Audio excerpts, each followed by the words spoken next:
Kicauan burung pagi ini menjadi suara pertama yang menghiasi gendang telingaku, membuat ragaku terbangun dan menghadirkan stimulus dalam hipotalamusku. Ya, stimulus untuk menggapai impian-impian yang telah aku rancang sebelumnya. Mungkin terdengar aneh, tapi itulah kenyataannya. Air yang dingin di pagi hari telah membasuh seluruh ragaku. Kini telah kukenakan pakaian kasualku dengan celana tisu yang menutupi ekstremitas bawahku. Dan kini aku siap untuk berangkat. Hari ini adalah hari terakhirku untuk latihan. Esok lusa, aku akan ke Singapura untuk mengikuti kompetisi berbiola. Yah, International Violinist Competition. Kegiatan ternama yang sejak dulu aku impikan. Tapi sebenarnya ini hanya impianku yang kedua. Impianku yang pertama, yakni mengikuti International Violinist Competition di New York. Namun sayang, itu tidak mungkin lagi aku gapai. Bisa dibilang sih disebabkan oleh masalah sepele saja. Saat itu aku terlambat check-in pesawat, hanya karena menolong seorang pria yang seumuran denganku, yang pada saat perjalanan aku menuju bandara, aku melihatnya jatuh, dan jualannya yang ikut tercecer satu persatu. Tapi ya sudahlah, aku berusaha mengikhlaskan itu semua, dan tidak ingin mengingatnya lagi. Meski pada kejadian itu, aku harus menanggung banyak kerugian. Oh iya, aku hampir melupakan sesuatu. Sebuah benda yang setia menemani keseharianku. Benda yang bisa dibilang lebih dekat dari keluargaku. Buku harian, itulah dia. Tepat pukul 5 sore aku pulang dari tempat latihan biolaku. Aku memutuskan untuk singgah sejenak, mengistirahatkan raga dan jiwaku di rumah makan favoritku. Kakiku telah masuk di area rumah makan itu. Mataku yang langsung berusaha mencari meja kosong untuk aku tempati. Untunglah suasana di sore itu tidak terlalu ramai, sehingga aku dengan cepat bisa langsung duduk dan merehatkan badanku. Kuletakkan biola dan buku harianku di atas meja, dan kupanggil pelayan restoran itu. Sejenak ia langsung mendekatiku. Tiba-tiba aku dikejutkan dengan suara benda yang jatuh. Aku terkejut. Oh tidak, biolaku jatuh. Pelayan itu menjatuhkan biolaku, menjadikan hormon kortisolku meningkat secara drastis. Dan secara spontan aku langsung meneriaki pelayan itu dengan keras. Aku marah besar. Ia menjatuhkan biolaku yang begitu aku jaga dan aku sayang. Dan itu adalah satu-satunya biola yang akan aku gunakan dalam ajang International Violinist Competition di Singapura. Tempat itu seketika menjadi hening. Terlihat pelanggan-pelanggan lain yang berfokus pada kami berdua. Dan kembali aku dikejutkan lagi. Ternyata pelayan itu adalah orang yang dulu aku tolong dan menyebabkan aku gagal meraih impianku untuk mengikuti International Violinist Competition di New York. Rasa kesalku semakin bertambah. Rasanya aku ingin menghabisi lelaki itu. Untung saja pelanggan-pelanggan lain berusaha untuk menenangkanku. Rasa lapar kini telah terganti dengan emosi. Aku akhirnya mengambil biolaku yang jatuh dan buku harianku yang entah kenapa juga sudah berada di bawah, tepat di samping jatuhnya biolaku. Entahlah, aku tak lagi memikirkannya. Aku langsung pulang ke rumah dan meninggalkan rumah makan itu. Setelah makan malam, aku terpikir untuk menulis kejadian tadi di buku harianku. Aku beranjak ke kamar untuk mengambil buku harian itu. Namun, ada yang aneh dengan buku harian itu. Rasanya ada yang tidak beres. Tulisan dalam buku harian itu berubah. Itu bukan tulisanku. Aku semakin bingung apa yang sebenarnya terjadi. Dan aku tersadar ketika secarik foto yang jatuh dari buku harian itu. Dan gambar dalam foto itu rasanya tidak asing bagiku. Benar, dia adalah lelaki tadi yang berada di rumah makan itu. Seorang pria yang menjadi pelayan dan menjatuhkan biolaku.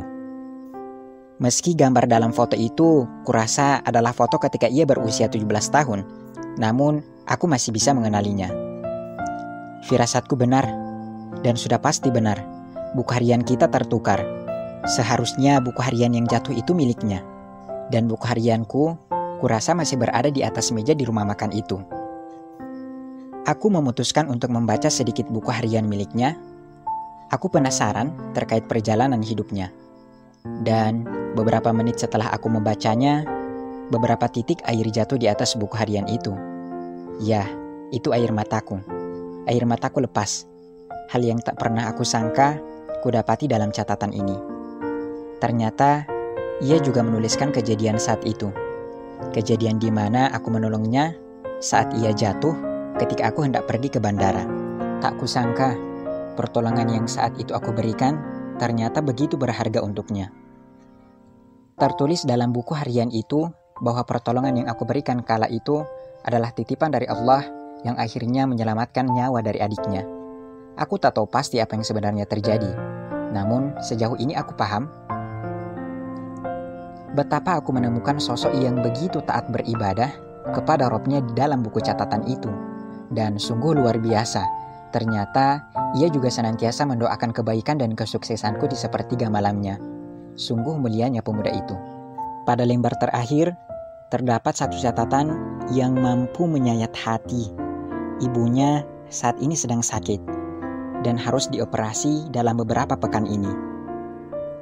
Dan yang begitu menyayangkan adalah pekerjaannya menjadi pelayan di rumah makan itu adalah satu-satunya pekerjaan yang ia miliki untuk menabung guna operasi ibunya. Dan kurasa kejadian tadi siang berpotensi untuk menjadikannya ia dipecat dari rumah makan itu. Esok hari sebelum aku melakukan fix registration dalam mengikuti kompetisi berbiola, aku pergi ke rumah makan kemarin untuk menemui pemuda itu. Selain untuk meminta maaf, aku juga hendak ingin mengembalikan buku hariannya. Dan apa yang aku takutkan terjadi. Ia sudah tidak lagi di rumah makan itu. Ia sudah dipecat setelah kejadian kemarin. Aku speechless dan rasanya ingin menghabisi diriku sendiri. Betapa bodohnya aku yang telah begitu marah besar terhadapnya. Padahal ia menjatuhkan biolaku itu pun tidak sengaja. Dan biolaku tidak rusak sama sekali. Jam menunjukkan pukul 9. Artinya, aku masih punya 3 jam sebelum fix registration ditutup. Kuputuskan untuk mencari pemuda itu di rumahnya. Untung saja pihak rumah makan punya alamat dari pemuda itu. Dan alhamdulillah, aku menemukan pemuda itu. Ia menyambutku dengan begitu santunnya. Intinya, suasana di saat itu begitu mengharukan. Setelah beberapa menit aku bercakap-cakap dengannya, aku tersadar ketika melihat foto yang terpajang. Lelaki yang memainkan biola. Ternyata lelaki itu adalah pemain biola. Dan kurasa ini adalah jalan dari Yang Maha Kuasa. Aku putuskan untuk mundur dari kompetisi ini. Aku bermaksud mengikutkan pemuda itu dalam International Violinist Competition di Singapura. Kurasa itu akan sangat berharga baginya, dan kurasa dia akan lebih mampu dariku. Semoga saja ia mampu menjadi pemenang, dan uangnya nanti bisa digunakan untuk operasi ibunya. Meski awalnya ia menolak, namun akhirnya ia bersedia. Dan puji syukur kepada Tuhan Yang Maha Kuasa. Alhamdulillah, dia keluar sebagai the winner of participant dalam International Violinist Competition di Singapura. Tak hanya itu, doanya untukku yang senantiasa ia panjatkan di sepertiga malamnya mendatangkan keajaiban dalam hidupku. Aku dihubungi langsung oleh pihak panitia International Violinist Competition di New York. Kata mereka begitu terkesan dengan portofolio yang aku kirimkan. Dan mereka kemarin sempat menungguku, namun aku tidak datang dalam ajang itu. Akhirnya mereka mengundangku untuk datang ke kantor mereka. Dan kabar baiknya adalah biaya transportasi ke sana mereka yang menanggung. Sungguh Maha Kuasa Allah Subhanahu wa Ta'ala yang menjadikan buku harianku yang tertukar sebagai perantara sebuah keajaiban.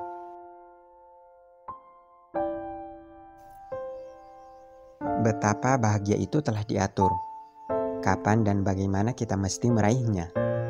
Meski terkadang tak sesuai ekspektasi, tapi nikmat Tuhan itu pasti. Andai saja saat itu aku tinggikan ambisi, dan aku merajakan emosi serta bersikap tak peduli dengan apa yang pemuda itu alami, terhadap apa yang aku temui dalam catatan hariannya. Bisa jadi, kesuksesan ini tak kunjung juga aku temui. Dan sekali lagi aku tak pernah menyangka jika ternyata buku harian yang tertukar menjadi perantara sebuah keajaiban.